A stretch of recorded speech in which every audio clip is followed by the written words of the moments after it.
Allahabad university में मध्यकालीन इतिहास विभाग के पूर्व विभागाध्यक्ष और बहुत ही अजीम शख्सियत और हमारे प्रयागराज की बड़ी नोबेल पर्सनालिटी हैं प्रोफेसर योगेश्वर तिवारी जी हमारे साथ इस कार्यक्रम का हिस्सा हैं।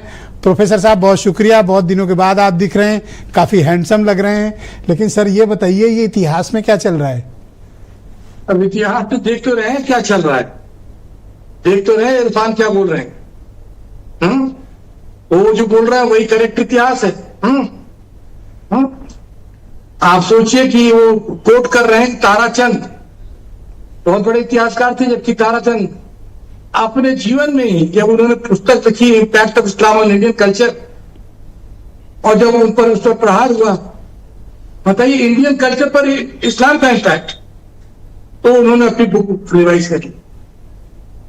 अब आप जवाहरलाल को आप बता रहे हैं इतिहासकार, मतलब मुझे समझ में नहीं आ रहा है कि इरफान साहब मतलब कह रहे हैं कि आप राणा प्रताप को जो चाहे वो कह लीजिए। अब वो उस समय के बादशाह थे। अरे फतेहनामा चित्तौड़ नहीं है, फतेहनामा चित्तौड़ 1568 1569। इन्हीं के इतिहासकार क्या लिख रहे हैं कि अकबर ने इस तरह का कत्लेआम किया था कि 2.5 मन जनेऊ तोड़ दिया उसके बाद उसने। और एक जनेऊ जानते हैं कितने क्या वजन होता है उसका? 4 ग्राम। अगर 4 ग्राम वजन होता है तो 2.5 किलो जनेऊ कितना होगा? रनिवास पर सीधे हमला कि रनिवास की महिलाएं, आप देखिए जब जब हमला होता था रनिवास पर तो ये जौहर करती थी, आग में अपने आप को समर्पित कर देती थी।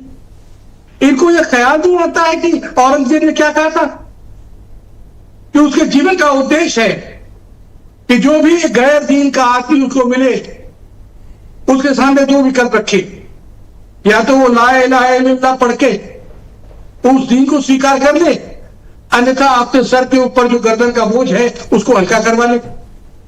दारुल उलूम स्थापित करना, दारुल उलूम के स्थान पर दारुल इस्लाम स्थापित करना औरंगजेब का उद्देश्य था जी। आप सोचिए, ये बात करते हैं बड़े परोपकार की, समाज के उद्धार की। शाहजहां ने अपनी बेटी जहानारा को सूरत की टकसाल की, उस समय 4 करोड़ की जो रेवेन्यू थी वो पान खाने के अनाउंस में दे दी थी। एक बात और आपने उनकी बात सुनी होगी कि इतिहास उनका है जिन्होंने भारत पर रूल किया, रूलर्स का इतिहास है। अब एनसीईआरटी के इतिहासकार कह रहे हैं कि वो इतिहासकार हैं, बाकी इतिहासकार नहीं है। एक गोलबंदी हो रही है देख रहा हूं मैं। 47 के बाद 1947 के बाद जब भारत आजाद हुआ तो गोलबंदी उस समय हुई जी। सर मैं एक सवाल करना चाहता हूं सर आपसे, मांग कर लिया था। एक सवाल करना चाहता हूं। पूरा कर लूं मैं इरफान जी को पूरा जवाब देना चाहता हूं कि कैसे एक नैरेटिव सेट किया गया और उस नैरेटिव को हम आज तक कैरी आउट करते चले आ रहे हैं। संस्कृत काल का इतिहासकार भूल जाते हैं, वो अशोक से अकबर की तुलना करना चाहते हैं कि किस प्रकार का भ्रमजाल फैलाना चाहते हैं ये। ओके सर, एक सवाल है सर, डिबेट में थोड़ा लिमिटेड टाइम है सर, मैं एक सवाल करना चाहता हूं। अब जो एनसीईआरटी की पुस्तकों में बदलाव किया गया है, तो आप इस इतिहास को सही मानते हैं? ये बदलाव नहीं है, ये इतिहास है। ओके, आप बदलाव मत कहिए प्लीज। इसको इन लोगों ने ढकलू दिया था। वही तो मैं बताना चाहता हूं कि मौलाना अबुल कलाम आजाद ने पंडित जवाहरलाल से यह कह के कहा था शिक्षा मंत्रालय मुझे दीजिएगा, और जब उनको दे दिया तो इन्हीं इरफान हबीब के अब्बा हुजूर मोहम्मद हबीब को उन्होंने कार्यभार सौंप दिया इतिहास लेखन का, और उनके साथ जुड़ गए नूरुल हसन, सतीश चंद्रा, ये सब लोग। और ये कमाल जो जुटा, उसने जो नैरेटिव सेट किया वही हम ढो रहे हैं। ओके, कि अकबर बहुत बड़ा मतलब सहिष्णु था, उदार था।